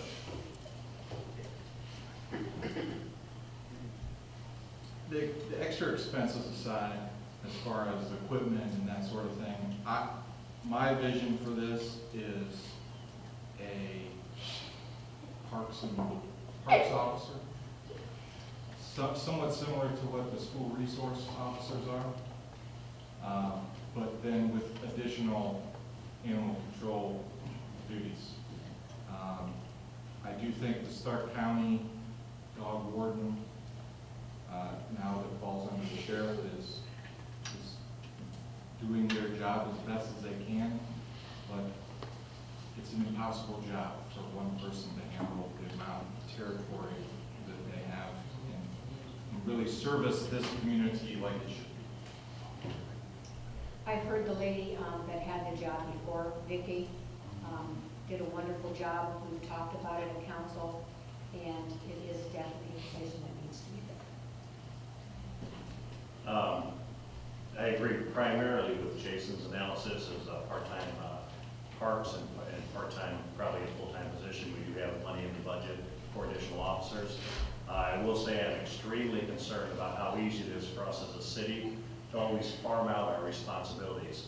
I pay Massillon city taxes and you pay Massillon city taxes for city services.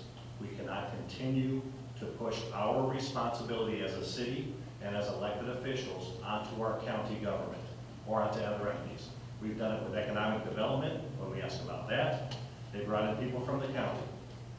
That is not what Massillon's about. We pay to live in this city so we can have pristine services in every way, and that officer belongs employed by the city, under the control of the city, with Stark County as a backup. Just like in economic development, it has to come from within our city and not be farmed out to the county. That's why they put us number 35 on the list when it came to the low interest home ownership repair. Number 35, and we're the second largest municipality in this county. We are not first in Stark County's mind. Thank you. I would just, we're allowed a rebuttal. I would just like to share with the community that we are unique here in Madison when we did have an animal control officer. Many cities do not have that luxury. And so when we downsized, when we had no money and we were hurting very badly, we asked our police department, what would you like to give up, animal control or the police department officer? And the answer was animal control. And so that's why we have the problem that we have today, is because that was the choice that they chose. And we have had additional issues with people leaving their animals out. And like I said earlier, there are laws for that.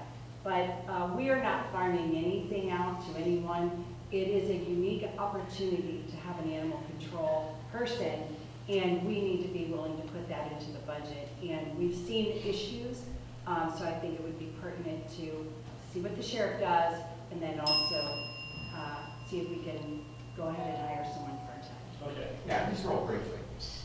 Kathy Kazarapero, we are farming it out to the Stark County Sheriff. Sheriff Maurer used to work for you. We are farming it out. We had it at City Council. The lady came in and killed 2 of her dogs. You didn't do anything yet, and anybody, I haven't seen anybody do anything about it. I know that, I won't give Claudia a stick. She's the one that said, please see somebody after the council, that's it. And I really applaud you, Claudia, for what you did about that. She took it on herself to do that. And I'm very proud of you, and very proud of Joe Kramer. Thank you. If you have a question, we're asking that you ask a question. Okay, why? I think Reverend. Yeah, Reverend. Yeah. I have a question. One, I like that information for the crisis information. I did talk to Tim, so I'd like to get that from the mayor. I have a question for the panel, and my question is, with littering and dog feces, it's everywhere anymore. As far as sighting individuals who are walking their dogs, they're not carrying any bags, they're not curbing their dogs, and children, my grandchildren rode it up every park in Massillon. And now, they're stepping in it. Even in our church, in our neighborhood, people walk in the yard, they let their dogs do what they do, and no one's curbing any dogs. In some of the major cities, they find them. What are we going to do about it? Littering, I've taken pictures. The church where I pastored, sometimes it looked like a landfill. because of people throwing garbage everywhere and feces. Would you like to start? Just like any other issue, when you push down your internal services, now we have great workers in every department of our city, but when you push them down and minimize them, they are going to minimize their performance. It's just human nature. Doesn't mean they're not doing their job. They're going to focus on what's most important. Right now, under the conditions of our street department, under our police department, fire department, so on, who's going to go around issuing tickets for a dog poop on the lawn? We don't have that capability.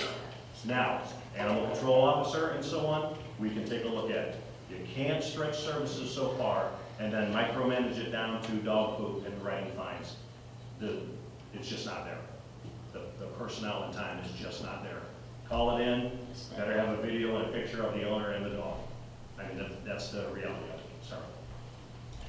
I wish I had an answer also. My girlfriend's son lives in South Carolina, and their dogs are DNA tested. And if they find poop, they're DNA tested. The owners are fine. I know we're not that sophisticated. I don't know what the answer is. They also have a great ancestor.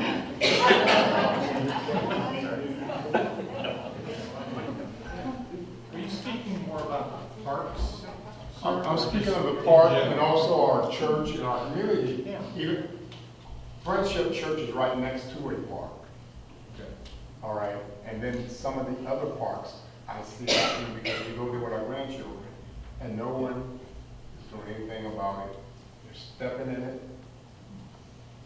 We mow our lawns, it's all over the place. It's not fair. And you know, be laughed at, but I don't think it's funny when it happens. I don't think it's funny either. I'm more or less interested to know if we have a position for that here in the city, number one. Two, I don't think that we do. I think that we're drastically undermanned when it comes to the Parks Department. I think I'll just say this, if something went out that people know that they would be fined for it, maybe they'll stop doing it. Or maybe they would think about curbing it off. You know, but if they think they can get away with it, then it's going to keep happening. It's because there's no manpower, but there's no message out there. That's a great point. Can we continue? Let's try to hear everybody's answer on this. Jason, go ahead and continue. You still have Okay. To answer your question directly, I think more signs in the parks would be helpful, especially ones that deal directly with the issue that you're talking about, and maybe include some sort of fine with that. It's going to be very difficult to prove, but it may curb some of it. Me personally, I think that, obviously you should be fined for litter and dog poop and dog doing stuff. But I think, it's more, I mean, we pay taxes. People, we pay taxes to people that clean up the parks, should clean up that as well. And that when the park is, I mean, don't we got people that come out and handle the park? It's not the cleaning up, it's the ones that's doing it, allowing their dogs to do it. And they're getting away with it. So if they just clean it up, they're going to just keep doing it. Well, we can't catch them doing it. How do we catch that? I don't want to talk, I do have, you know, why don't we do this? Let's continue. That's a question that is posed to you, that a rhetorical question that you can think about. But let's continue. It saddens me also, the lack of respect. That we have individuals in our community that don't care about their community. And that's you know, where I step in because I'm very passionate. I want strong communities, I want strong neighborhoods. And that's where we're challenged because we don't have engagement in our community, in our neighborhoods. If people are engaged, they care about our parks, they take their children to the parks, they would want to clean also. So, you know, looking at, you know, littering, yes, our ordinance, let's take a look at that. Let's see if we can open that up and let's look at the fine details to see if there's something that we can improve on. Because it does sadden me, and I think we got to raise the bar. We guys raise the bar in our community, in our neighborhoods. People just don't care. We need people to care, so.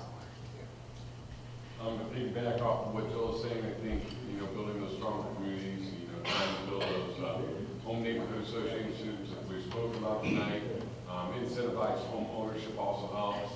I think you could probably do some policing through community policing, but it's going to be difficult to catch.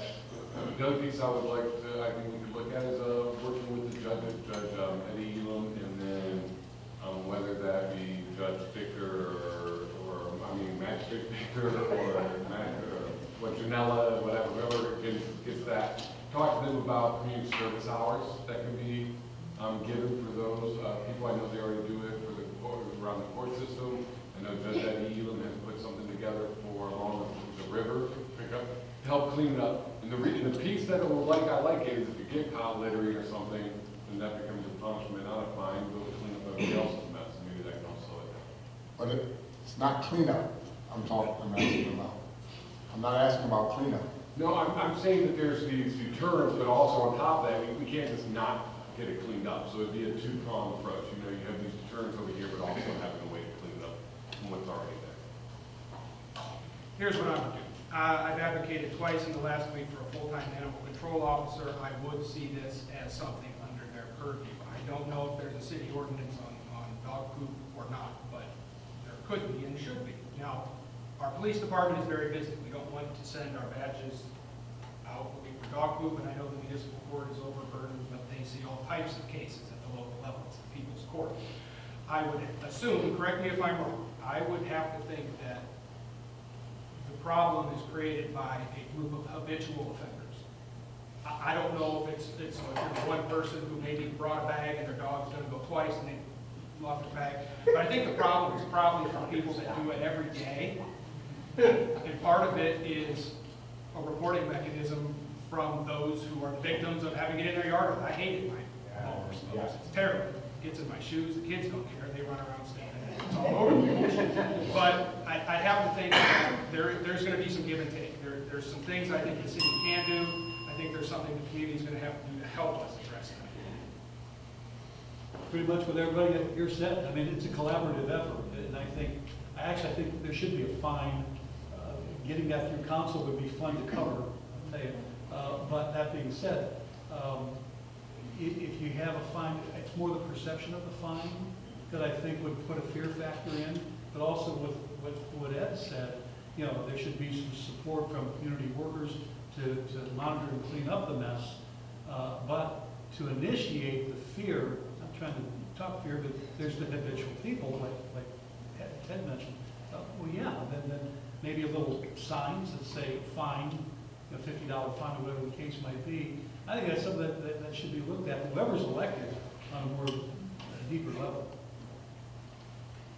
Talking about dog poop and deeper level, that just, man.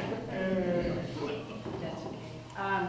I do agree with Jill's comments about the pride in our community, that we really need to, just like we started the kindness campaign, we need more pride in our community to clean up after ourselves. I know I see people throwing cigarette butts out, and somebody has to clean that up. So I think that we really need to increase our pride, and then also there should be a fine. And I don't know off the top of my head, Joel Victor's in the crowd, maybe he knows if there is, but if there's a fine for dog feces in someone else's yard. But it's just common courtesy that if your dog goes, that you should have a bag with you and clean it up and dispose of it properly. So just common courtesy and pride in our community. But if we need a fine, Pastor High, then we can easily bring that to council and they can vote on it. And I think each time they're caught, the fine should go up about $20 to $25 and after got it, so I would think twice. I personally think that the idea of the signs, the parks cleanup people, and the community service people is going to be the answer. Me personally, I've spent countless hours in Franklin Park and Tribal Park on my own, with my own trash bags in my own hands, picking up trash. On days nobody even know that I'm out there, and I don't see who put it out there. It's just that I don't like the idea of trash all over the place, you know? And that's what it's gonna take when you go to the park and you see people walking their dogs up and down the street, just ask them to clean up behind the dogs. But I think initially that will have some effect. But I know in our dog park, they have bags as well. And that's something that I was thinking, as the Park and Rec chairperson, that I could speak with that board. Maybe they could provide that same, like, station with dog bags.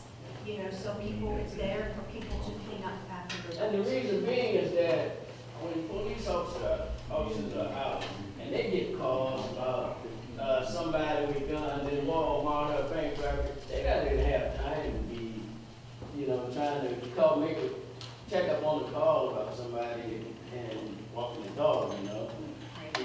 You know, so I think as far as the idea of the community getting involved, you know, when you're out in the park, you see somebody walking their dog, just ask them to clean up behind your dog. We have a question here. Loretta, this is for Ward 4. Serious question, very serious. Ward 4 represents a whole lot of people. And a whole big diverse community. Mr. Nichols, what do you feel is the most important priority for you as a council person to address if you were to take that position? And I'll ask you the same question. The most important, well, let me explain something. I am the type of person that I put my heart and my soul into the kids because I feel like kids is the next generation. They are our future. So my first thing would be what can we do to help the kids' progress in this community? Do you feel children are the problem? That is the main priority of yours for Ward 4? That the children Is are to direct the children? Well, they're the future of the community, so if everything that we're discussing about Ward 4 cannot be done overnight. So it's going to come a time that these kids that's in the Ward 4s, they're going to be adults, they're going to be homeowners. They're going to be people that we're going to be elders, and they're going to be the people that is sitting in these positions.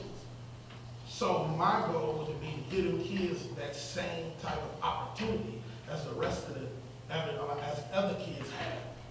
Because these kids over here are neglected of the opportunity, the ones in the traditional Ward 4. So that's my first thing that I want to do is attack the school system like Franklin Elementary. My kids go to Franklin Elementary. It's filled with lights in Franklin Elementary.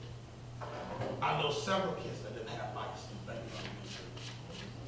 Not saying that you can't get lights nowhere else, but I mean, it's more common there, at least for me and my family, it's more common there. So my goal will be obviously to help the children, and what can we do for our future? By attending home association meetings, I hear about properties, like properties. And every time I go to the meetings, I'm always given addresses on certain properties where it may be vacant, or there's stuff piled up and cars on blocks and there's issues, which these are their neighbors that are telling me about these properties, that they want these properties to be cleaned up. If we have lake property, that just opens the door to many things, bad things that can happen in neighborhoods. You get people coming in, you get vandalism, you get drug users going to these properties where they're vacant. So from listening to my constituents at these home association meetings, lake property and cleaning up the neighborhood and taking pride in our neighborhoods would be my priority, is my priority, and will continue to be my priority.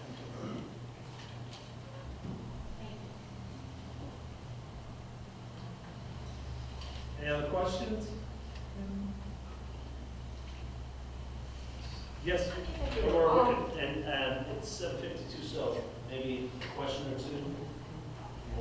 Just for Mayor, has the Franklin School won like a lot of big awards for education things? And the principal, Mr. Medor, just won an award as well.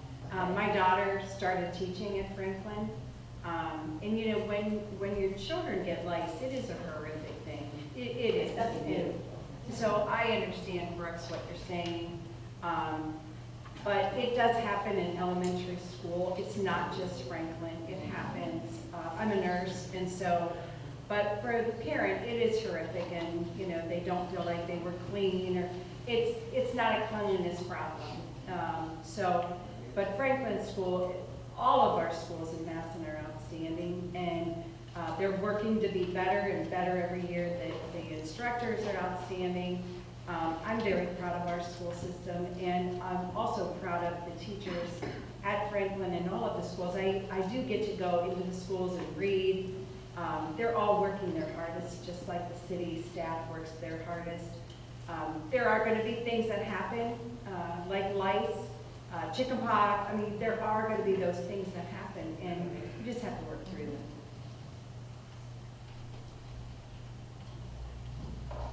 I have a question. I'm Alan Castellanos. I live at 893 Walnut Road Southeast. I've been living there for 33 years. And my concern for my house is like, you can't sleep at night because all the trucks that go through there, it sounds like they're in my house. I'd like to know, when will you repair Walnut Road? It needs more than just resurfacing. I think it's pretty bad. And I think that Kramer did, I think one of our neighbors had talked to you about it, go down there and feel that. So I want to know, are you planning on doing any more work on the roads? Or if you have a budget to do it next year, if that's what it comes to? I know I brought up Walnut Street multiple times, and we did get, I believe, a dollar amount. It was going to be a little over $204,000. So that was my, you know, at the end of each year, council's asked to submit streets that they would like to be paved the following year. This year I submitted 16th Street. It was done. Last year I did 4th Street. You know, the year before Chester. So it's about $204,000 for Walnut. So that is going to be the street listed for at least one of my streets for 2020. What has happened, and I know Slim Morgan and probably mentioned it because he asked me also about when we're gonna meet about this, because it become a progressive thing, let's say over a 7-8 year period, you know. It used to be just you would hear the trucks running up and down the street, and then all of a sudden you would hear a little bump here and there, to the point now where the walls vibrate when the trucks pass up and down the street. And that's what it progressed to over a 6, 7, 8 year period.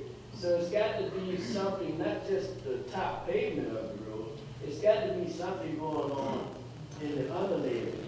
It sounds like it's just a big hole. And it didn't start that way, you know?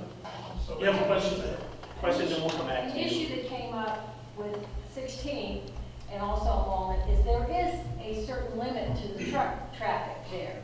So citations, so some of these trucks, and due to Richville being open and getting to 77 and 30, we are having a heavy truck traffic, bigger trucks, semis, that should not be traveling. There's a sign that says no trucks, certain size trucks.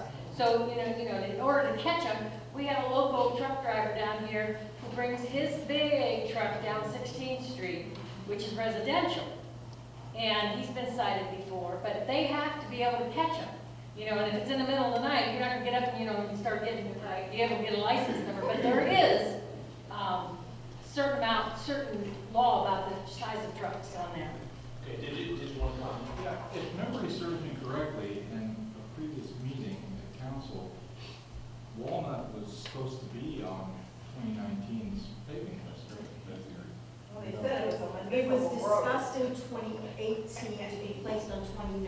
Right. It did not get placed on 2019, so that was kind of my push for 2020 to ensure that it's top of my That's list. not the one that. No, Erie Street, no, that's Erie Street. Okay. Yeah, Erie Street. Okay. I'll just say, you know, I've actually voiced my concerns with Ms. Kramer and come out and support with her on Walnut, because I never understood why the project stopped at 16th Street, why we couldn't bring it all the way down to 21. It seemed to make sense to me. Did they already have the equipment and everything? But, you know, if you look at the record, and I mean, I am shooting my own horn, but I guess that's what I'm here for. For the past few years, my question has been with road repavement, why does it seem that we don't have a lot going on in the fourth ward, period? It's not just Walnut. Why do we see, so it appears to me that there was a little bit more attention we could do in here, and I think Walnut would be a great way to address that. I don't think it's purposeful. I think it's just kind of the way the construct of the road worked out. So maybe, you know, Walnut Road is the best way to come about making it that way. If I may jump in and try to answer that for you as well. What our engineers try to do is they try to, first of all, they grade all the roads, which has never been done. They grade all the roads and then our roads. So this is the largest amount we've been able to put down this year. Walnut Road will be on the 2020 list. It is highly traveled road. It's just they couldn't stretch it any further, and it is an expensive road to pave. Okay, we're gonna close. First of all, I appreciate all the candidates coming out. I mean, this is really nice. I appreciate your time coming out. What we'll do is we'll have each candidate have 30 seconds to kind of close. We'll give 30 seconds each. Yeah, so start this in here. Again, I'm James Honestow, running for mayor of Massillon. I want to remind everyone, every issue we talked about, not one, not two, but every issue we talked about is financially based. It takes money to run a city. We can downplay economic development, but it is our #1 issue of this city. If we do not bring primary, how was Massillon built? Through industry.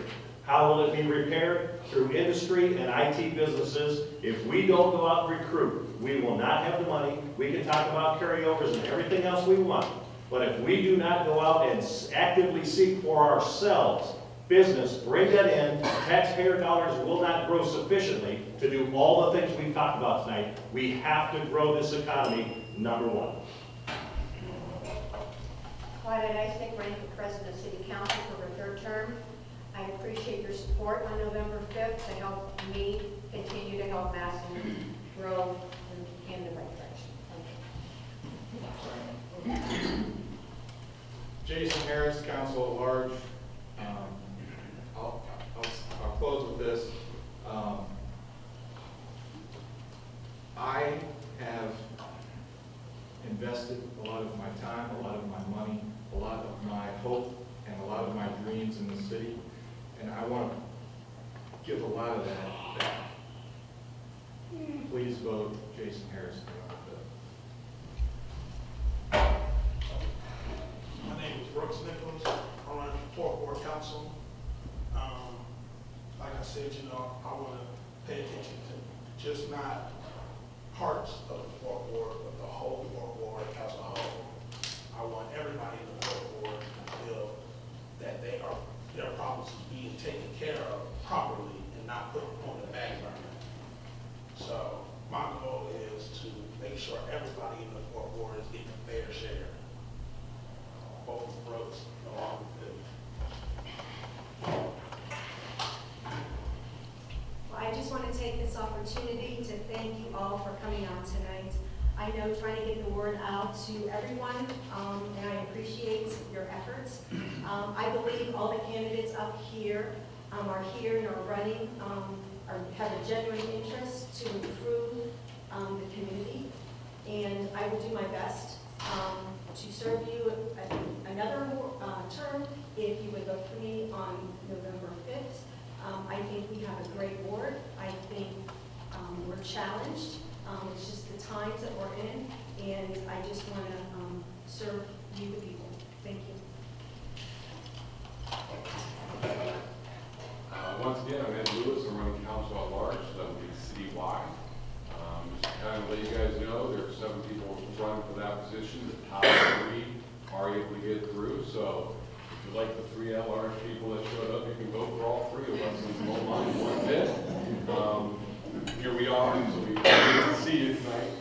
And I just hope to be able to continue some fiscal security and continue to grow the city for you guys so that the future generations have the great town that I grew up in, and some of you that are older than